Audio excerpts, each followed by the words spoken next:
पहाटेचे 5 वाजले की रामरावांच्या दिवसाची सुरुवात व्हायची. पाखरांचा किलबिलाट सुरू होण्याआधीच रामराव अंगण झाडून काढायचे. चुलीचा धूर आकाशाकडे झेपावत असे तेव्हा ते स्वतःसाठी चहा आणि झोपलेल्या आदित्यसाठी गरम दूध तयार ठेवायचे. आदित्यकडे पाहताना त्यांच्या मनात मायेचा पाझर फुटायचा, पण चेहऱ्यावर मात्र शिस्तीचा कडकपणा असायचा. पोराला कशाची कमी पडू द्यायची नाही, हा एकच विचार त्यांच्या मनात चक्रावत असे.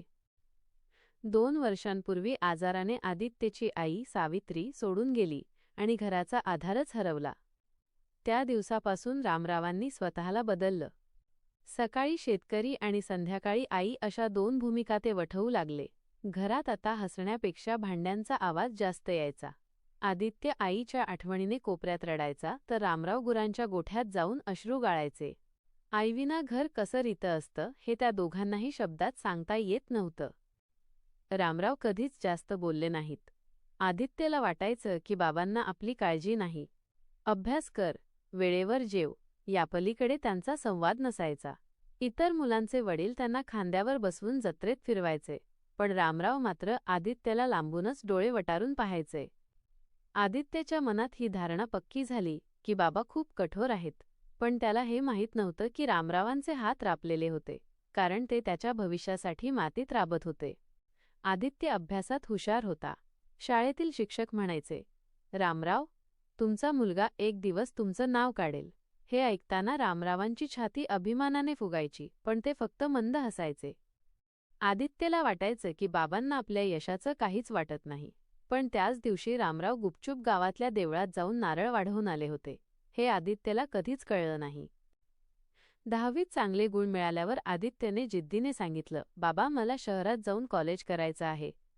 रामराव थोडा वेळ गप्प राहिले. त्यांच्या मनात काळजी होती, पैशांची आणि एकटेपणाची.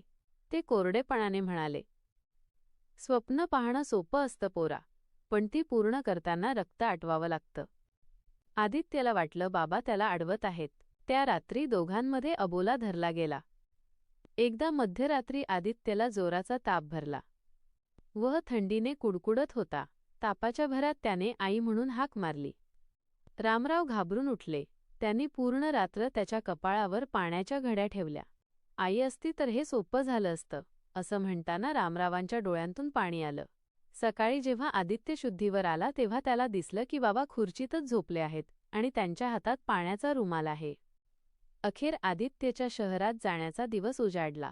रामरावांनी गावभर फिरून, सावकाराकडून कर्ज काढून आणि आपली उरलीसुरली पुंजी एकत्र करून त्याच्या हातात ठेवली.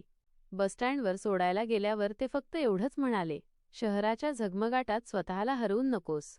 आपण कोण आहोत हे नेहमी लक्षात ठेव. बस सुटली आणि रामराव एकटेच त्या धुळीच्या रस्त्यावर उभे राहिले. शहरातल्या चकाचौंधमध्ये आदित्य रमला. सुरुवातीला रोज येणारे फोन आता आठवड्यातून एकदा येऊ लागले. रामराव फोनकडे बघत बसायचे, पण मुलाला त्रास नको म्हणून स्वतःहून फोन करत नसत. गावात लोकांनी विचारलं की आदित्यचा फोन येतो का, तेव्हा ते खोटं हसून म्हणायचे, हो, कालच बोलणं झालं, खूप कामात असतो तो. शहरातल्या मोहापायी आदित्यचं अभ्यासाकडे दुर्लक्ष झालं. निकाल लागला आणि आदित्य पहिल्यांदाच आयुष्यात नापास झाला. त्याला स्वतःचीच लाज वाटू लागली. ज्या बापाने रक्ताचं पाणी करून पैसे पाठवले, त्यांना तोंड कसं दाखवायचं? त्याने बॅग भरली आणि जड अंतःकरणाने तो गावच्या घराकडे वळला. त्याला वाटलं आज बाबा त्याला घराबाहेर काढतील. आदित्य घरी पोहोचला तेव्हा रामराव शेतातून परतले होते. आदित्य रडत त्यांच्या पाया पडला आणि म्हणाला, बाबा, मी नापास भरो. त्याला वाटलं होतं आता ओरडा पडेल, पण रामरावांनी शांतपणे त्याच्या खांद्यावर हात ठेवला.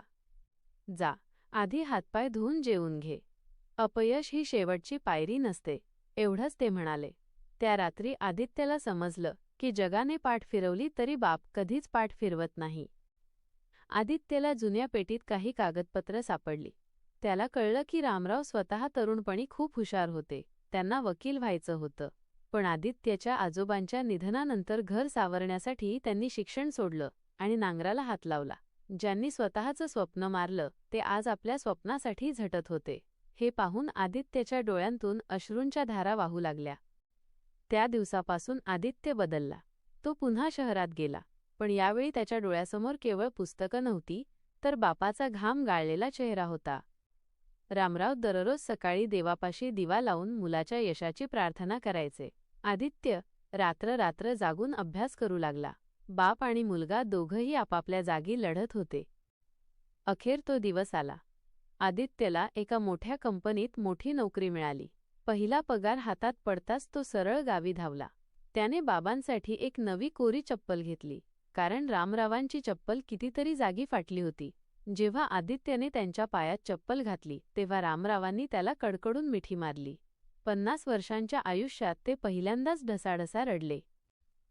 आदित्यला आता समजलं होतं की वडील म्हणजे ते झाड असतं जे स्वतः उन्हात जळतं पण आपल्या पाल्याला थंड सावली देतं. रामराव हसत हसत घराच्या ओट्यावर बसले होते. त्यांच्या चेहऱ्यावर आज कमालीचं समाधान होतं. ते म्हणाले, आदित्य, आता माझी सावली तुझ्या पाठीशी कायम राहील, पण तू स्वतःचा प्रकाश शोधला आहेस. वडील म्हणजे नारळासारखे असतात, वरतून कठोर पण आतून मऊ आणि गोड. त्यांचं प्रेम कदाचित शब्दांत व्यक्त होत नाही, पण त्यांच्या कष्टांच्या प्रत्येक थेंबात ते दडलेलं असतं.